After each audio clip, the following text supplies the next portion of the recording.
pinaka-common ng virus na ito, no?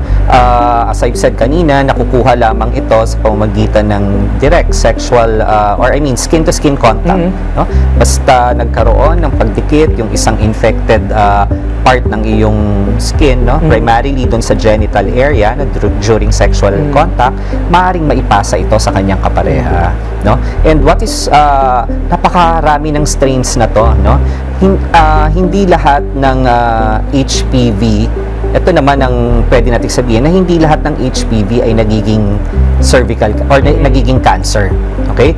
Merong mangilan-ngilan, around 20 to 40 strains, no, na makikita sa genital area ay nagiging tinatawag naming persistent disease, no? Nag-i-stage siya sa katawan at ito ang nagiging dahilan, no, or cause ng cancer. Okay? Ang challenging pa with this type of infection, hindi common sa kanya, no? Mas marami sa kanya or more than half subclinical. Ano ibig sabihin nun? Walang simptomas. So mas mahirap That's why it's easier, no, for people na maipasa yung itong virus na to nang hindi nalalaman. Kasi alam naman natin, by mentality, pag walang simptomas ang tao, hindi magpapatingin yan.